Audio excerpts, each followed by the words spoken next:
CM Revanth Reddy కేవలం సెటిల్మెంట్ల కోసం ఎదురు చూస్తున్నారని, రేవంత్ అంటే నా వంతు ఎంత అని అడుగుతున్నారని బీజేపీ శాసనసభ పక్ష నేత ఏలేటి మహేశ్వర్ రెడ్డి అన్నారు. రేవంత్ రెడ్డి గత ప్రభుత్వంలోని అక్రమాలను ఆధారాలతో సహా దగ్గర పెట్టుకుని వాళ్ళని పిలిపించి మళ్లీ రీసెటిల్మెంట్లు చేస్తున్నారని తెలిపారు.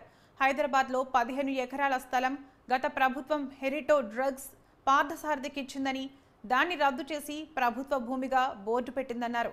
అయితే అదే భూమిని జీవో నెంబర్ 37 ద్వారా మళ్లీ అదే హెరిటో డ్రగ్స్కు కేటాయించి వారి నుండి 300 కోట్లు తీసుకుని ఢిల్లీకి పంపిన మాట వాస్తవం కాదా అని ప్రశ్నించారు.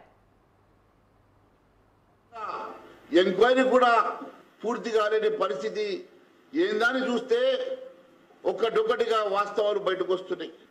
ఇప్పుడిప్పుడే ఈ ప్రభుత్వం చేస్తున్నటువంటి లోపల సెటిల్మెంట్లు బయటకు వస్తున్నాయి.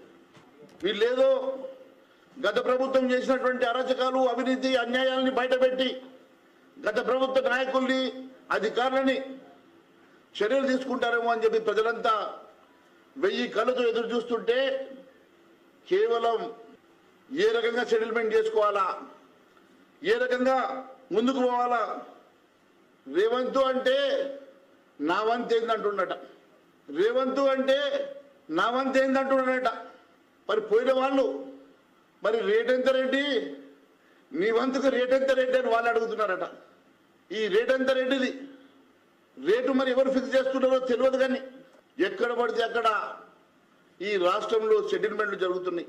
గత ప్రభుత్వం చేసినటువంటి అరాచకాలు, అవినీతి, అక్రమాలను ఆధారంతో సహా దగ్గర పెట్టుకొని వాటందరినీ పిలిపించి భయపెట్టి మళ్ళీ వాళ్ళ దగ్గర రీసెటిల్మెంట్లు చేస్తున్నట్టుగా మా దగ్గరకి ఆధారాలతో సహా, సాక్ష్యాలతో సహా